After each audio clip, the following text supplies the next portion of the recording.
Is that the runner? There you are. There he is. You were. I was waiting on you guys. Listen, this is the person I was waiting on. Bobby Scott. We were sitting over in the shade. Grab a quick snap of this. Man, it is too damn bright out here. Oh, the work order? You want me to leave this up here? I will. And then Bella is driving over with the sunglasses. I don't even know. Yeah. Thank you, though. Eugene, thank you. Yeah, of course. Do you want me to take it, or you just? No, I'm just going to lay it in there when it's Mark Pocan.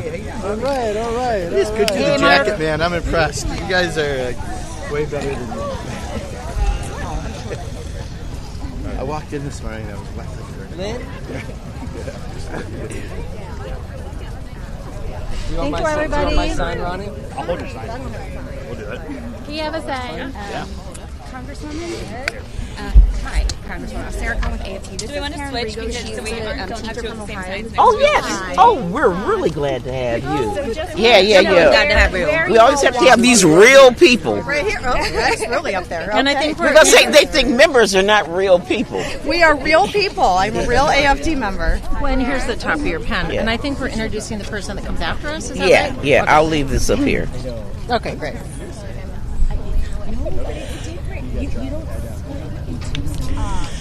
Good morning, everyone. Good morning.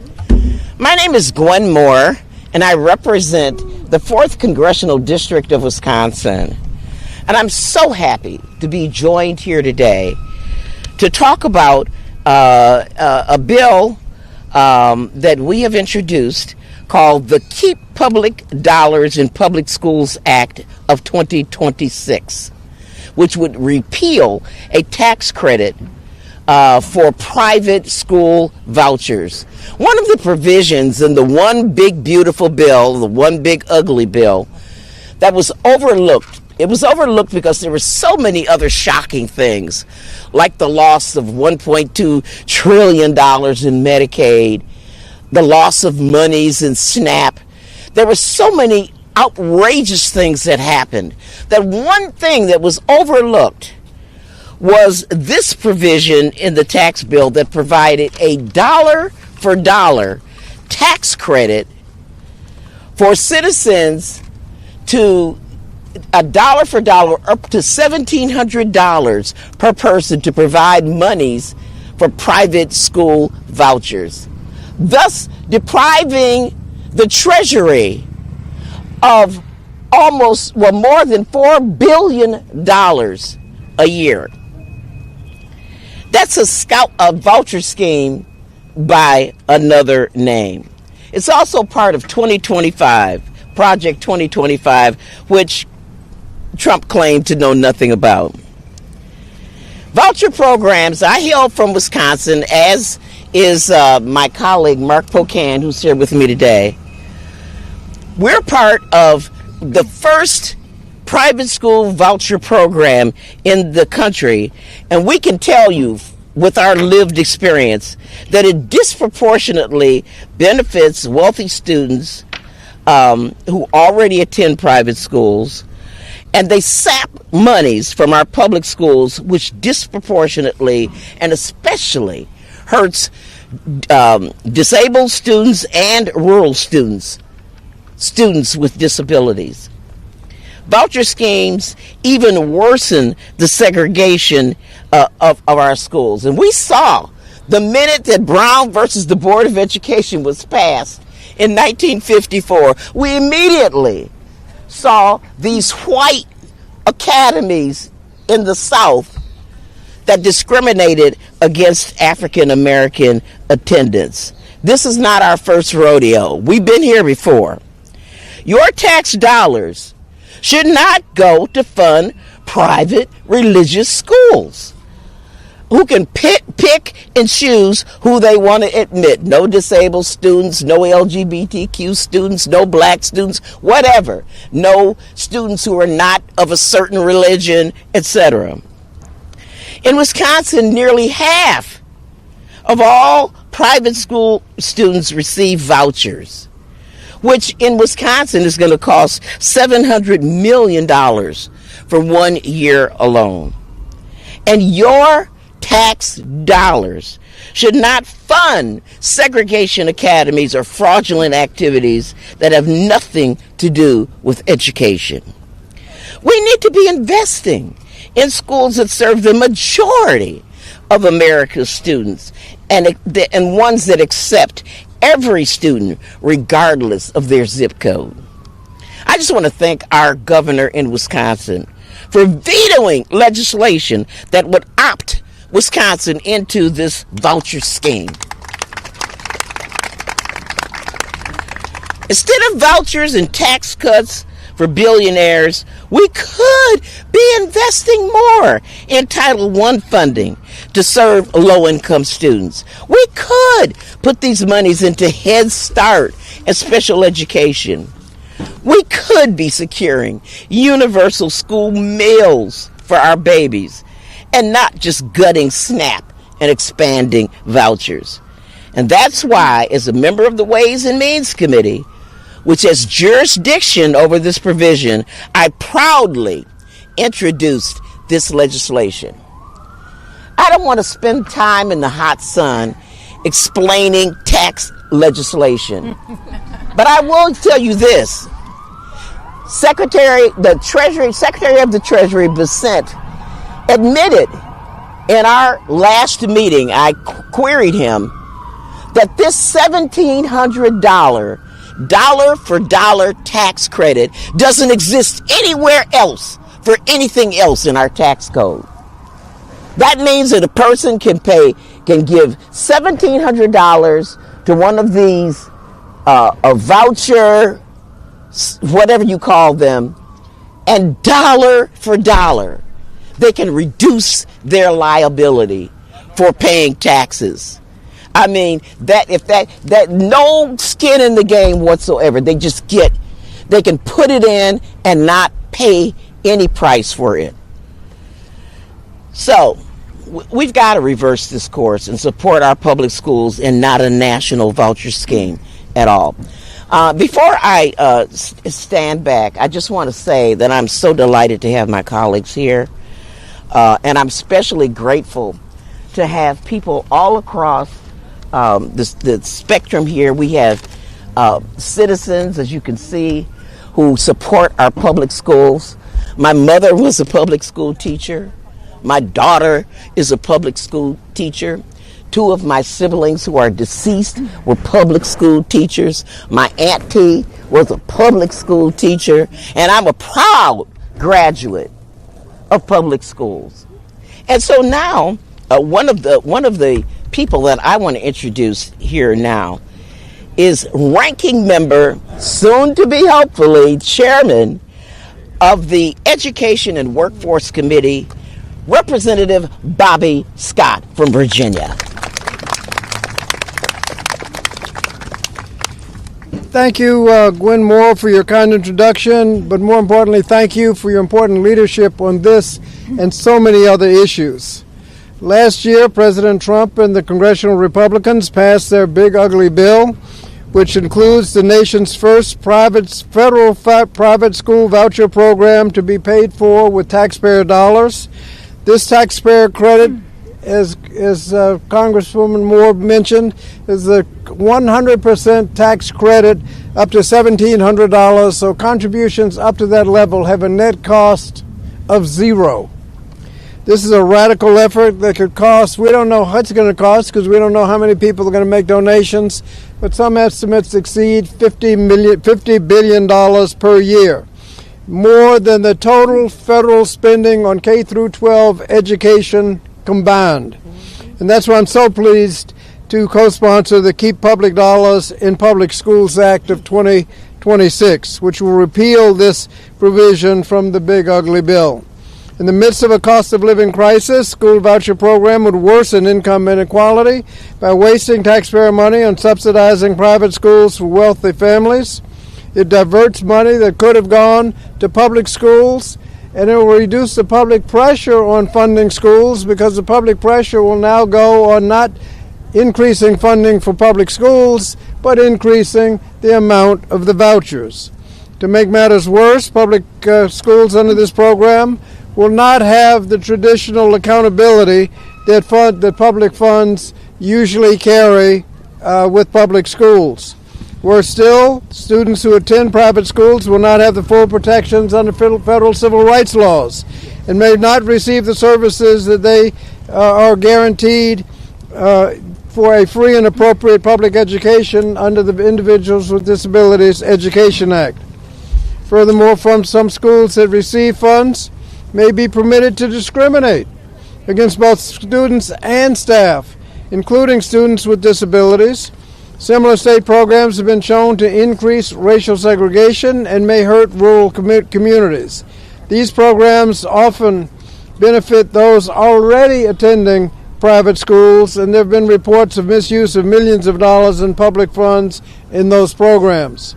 All of this is taking place against the backdrop of this administration's systemic and illegal dismantling of the Department of Education, the evisceration of education research and data, the proposed large cuts to federal investments in education. And there should be no question where this administration and Republicans in Congress stand when it comes to public education. Public tax dollars should support public schools that educate over 90% of American children and serve every child, regardless of income, disability status, religion, sexual orientation, or zip code. At a time when K-12 schools are struggling with aging infrastructure, teacher shortages, and lack of resources, Congress should be investing more in public education, not devising a tax scheme to subsidize private schools that undermine public education. We must restore the promise that every student, no matter where they come from, can access a free, quality public education. So I'm pleased to offer my support to the legislation and want to thank again Congresswoman Moore for her leadership. And with that, I'm pleased to turn the mic over to the ranking member of the Subcommittee on Early Childhood, Elementary, and Secondary Education, Suzanne Bonamici. Thank you, everyone. I represent the 1st District in Oregon. I'm a public school graduate, parent, and advocate, and I'm here to say we need to keep public funds in public schools. And I want to thank my fierce colleague, Gwen Moore, of course, Ranking Member Bobby Scott, and all of my colleagues and the advocates who are here today to say public dollars belong in public schools, not in vouchers. And I want to say I have this new vision in my head now, because every time I hear voucher, I hear vulture, right? and we've got all these people like stalking around trying to figure out how can we continue to attack public schools. And that's exactly what vouchers do. They're going to siphon millions of dollars away from local public schools. That could lead to larger class sizes, slashed programs, teacher layoffs for the more than 90% of students in this country who attend public schools. Now, the district I represent includes urban areas like the wonderful Portland, Oregon, but I also have many rural areas in the district, rural school districts, and vouchers are especially harmful then. And in the past, we've been able to defeat voucher schemes because rural legislators understand it's offensive to say to parents in a rural district, we're cutting your public funding, but here's a voucher your kid can use to go to a private school. There are no private schools. They appreciate their public schools. They're the heart of the community. But now that they put this in the big, ugly bill, we have to do everything we can to get it out. And as you heard from my colleagues, a vast majority of voucher funding goes to families that already send their kids to private schools. That just funnels public funds to wealthy parents. And also, as you heard my colleagues talk about school choice, well, here's this: the school chooses. They choose. Public schools accept every child, as they should. And private schools, they admit who they want. They can reject students based on their grades or their behavior, their religion, if they're LGBTQI+, if they have a disability, meaning that the ultimate school choice belongs to the school. Now, my Republican colleagues like to say that public schools are failing. That's what they say. But I say they are failing. They are failing in their job as legislators to protect and fund and support public education. A school is a building. And if the students are struggling, we should ask why. Are they hungry? Are they homeless? Do they need smaller class sizes, behavioral health care, less screen time, more hands-on learning? Do they need school meals? Those are the questions we should be asking. We shouldn't be asking, how can we send our public dollars to private schools? So congressional Democrats, we're going to keep up the fight so that every dollar goes to where it should, to our public schools that serve every student in the country. It is the best investment we can make from early childhood through higher education. Invest in public education. So we will oppose any and every attempt to privatize public education. We will not back down. We will stand here in the heat, and we will not stop fighting for students who deserve better than voucher schemes and empty promises. So please encourage every single member here in the House and the Senate to keep public funds in public schools. Let's save public education. And it is now my honor to introduce my amazing colleague from Florida, Representative Maxwell Frost. All right. Thank you. Yeah. Good morning. I'm Congressman Maxwell Frost. I proudly represent Florida's 10th Congressional District. And I want to thank Congresswoman Gwen Moore for leading and introducing the Keep Public Funds in Public Schools Act. And I want to thank the public school educators, teachers, parents, and advocates who are here today. I'm proud to be a co-lead in this legislation. And the reason I decided to do this is because of the state that I come from. Florida offers a warning in what happens when public dollars are redirected to private school voucher programs. And let's be clear, when we say public dollars going to private schools, we're talking about public dollars going to private corporations. Yep. Private corporations to enrich the same people this Congress and this president have been focused on enriching. The rich getting richer, the poor getting poor, and everyone else is still screwed. This is part of that plan. And for years, Floridians have been told that vouchers would strengthen education. They said this is the thing we need to do to make it better. But instead, we've watched more and more public funding flow out of neighborhood schools and into a system with less transparency, less accountability, no oversight, and fewer protections for students and families. I saw the time, care, and resources that go into helping students succeed, especially students with disabilities and students that need additional support. Why? I spent that time in the classroom with my mother. My mom just retired after being a public school educator of 37 years. She taught special education for all 37 years. And there was a period of time where she taught at the school I went to, which had its blessings and its curses. But I remember staying up late at night with her in the classroom, watching her not get paid to stay up late and fill out those IEPs. Yeah. Going to the grocery store and always seeing her pull things off the toy section for her kids. She wasn't talking about us. I wanted the toy too, though. Yeah. And she always had her students in mind. And the fact that our government wants to take resources from teachers and educators like my mom to give the corporations, I think is disgusting. And Florida offers, I feel like a lot of times I'm looking into the future, being from my state, we export some of the worst ideas, vouchers being one of them. But now in Florida we have something called Schools of Hope, which I promise you will make its way up here soon. And for those of you who don't know, Schools of Hope is vouchers on steroids. It essentially allows private corporations to occupy public schools and take over their buildings if they have a certain vacancy rate. The public school still has to bus the students, allow the students to be a part of their basketball teams, bands, and everything, but don't get paid for it. This is what they're moving us towards. They want to privatize our public education system and make it so that way it's a privilege of just the few and not the right of all to have education. And we're against that. And it starts here. So I'm just so proud to be a co-lead in this legislation. I appreciate everyone for being here, and I'm proud to bring it over to my badass colleague, Adelita Grijalva. Thank you all. I looked at my speech and it was 2 minutes and I'm like, we're not doing that to each other. I just want to say, look, 90% of the children in Southern Arizona go to our public schools. We have a voucher scheme that I think was introduced from Florida and we picked up and expanded, and it has cost our Arizona community $1 billion. $1 billion in 1 year. We have seen the most example of fraud and abuse in the system. Our Attorney General, Chris Mays, uncovered a scheme in which 2 out-of-state individuals used dozens of fictitious ghost students and forged documents to fraudulently obtain more than $110,000 in taxpayer-funded voucher dollars. We've also seen repeated reports of private voucher dollars used to purchase things like diamond rings, trips to Disneyland, Legos, lots of Legos, and even lingerie. Because there are no checks and balances when our public dollars go into these private systems. We have to stop it. This is not a tax credit that's going to help us. It's going to continue to hurt our public schools. We're seeing it already. I was on a school board that had to go through 2 rounds of school closures because Arizona is 50th in the states when it comes to funding public education. But here we are trying to have another angle on how to screw over our kids. Our public dollars need to be in our public schools where we can all put the oversight necessary to make sure that our public dollars are being used appropriately.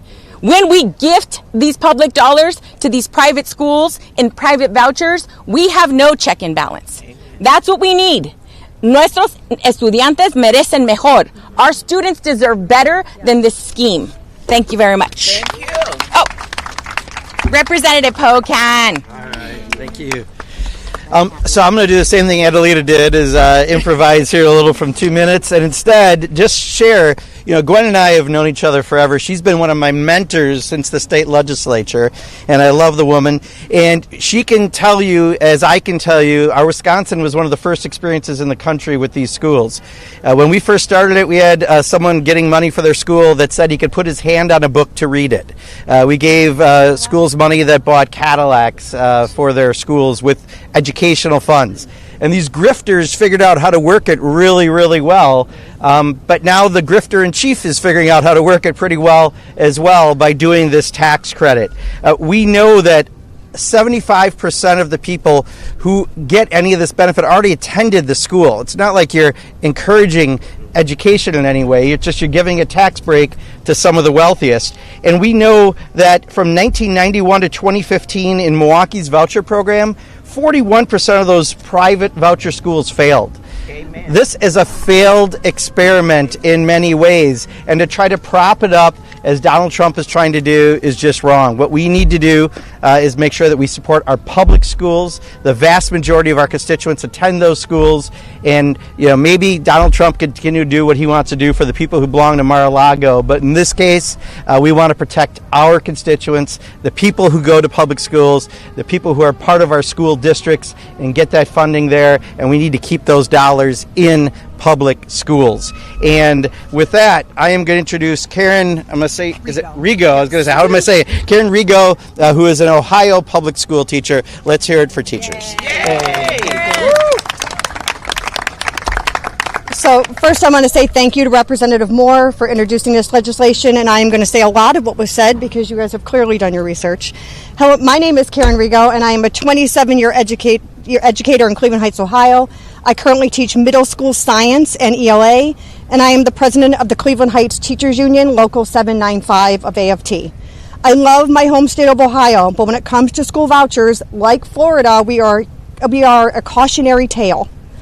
Ohio should be seen not as a role model. As a result of the ongoing push to promote school vouchers in Ohio, my school district alone is expected to make $7 million in cuts over the next 2 years. This will mean layoffs, which we've already seen, and other cutbacks for our inner ring suburban school district. Our staffing levels are stretched thin already, and I'm deeply troubled by the staff we've lost this year and will continue to lose due to budget cuts. Public schools are heavily regulated. We must measure and be transparent about student academic outcomes and must report all of where our money goes. We often hear that vouchers are needed because public schools are failing. While there's room for improvement, our public schools are not a failure. We need more resources to support students, not less. This past year and next year, we will see $2 billion of the state education budget being diverted to private and religious schools that are neither transparent nor accountable. Moreover, we should know that vouchers can pick and choose which students to serve. don't provide the same rights and protections to students that public schools provide, and that vouchers overwhelmingly go to wealthier families whose students are already enrolled in the private schools. Many private schools in Ohio have now increased tuition after receiving tax-funded vouchers. Often families keep paying the same out-of-pocket costs even though they are receiving the voucher. But in Ohio, more public funding keeps being diverted to the private schools. So what does this mean for my school district in an inner ring suburb where many schools in our district are private? We're not losing students to private schools because the students that attend those private schools were already enrolled. The vast majority never went to a public school, and many come from wealthy families. It just means budget cuts, bigger class size, less things like art and music and other services to students. In some rural areas of Ohio, there are no private schools around the impact. And the impact is very similar on vouchers, meaning funding cuts and less supports for services and students. So they don't even give those students the choice of going anywhere. In districts like Cleveland Heights, University Heights, Ohio's voucher system redirects up to $6,100 for a K-8 student and $8,400 per high school student, where the public school relies primarily on the taxpayers going back to the ballot box to vote time and time again. This structural imbalance places pressure on district budgets, which contributes to staffing and program cuts over time. Our state simply cannot afford to fund two separate school systems any longer. A government voucher that some call a, quote, scholarship for the wealthy few and for the rest of us. And while the funding mechanism for the new federal voucher credit may be different, the point remains the same. This funding would be better used to fully fund our public schools, which 90% of our students already attend. That's why I'm so pleased to be here and support the Keep Funds in Public Schools Act to repeal the voucher tax credit that some estimates may result in more federal funding going to private schools than to public schools. Policymakers should focus on supporting public education, not diverting resources to a secondary, less regulated, less accountable school system. Thank you. Thank you. We certainly have an aggregation of very educated people here. We have a former school board member. We have Bobby Scott here. We have a public school teacher here. We have people who have lived experience living in states where vouchers have been in place. And so we would welcome your questions for any of the folks who are here today. Are there any questions?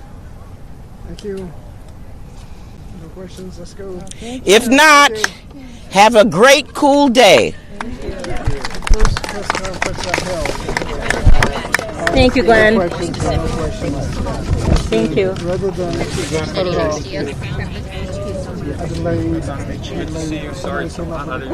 That's right. What is your position on the bond issue? We talked to you at I didn't know there was a bond issue. Right. Somebody will just feel Thank you so much. compelled to come up with a question. I learned. Is there no questions?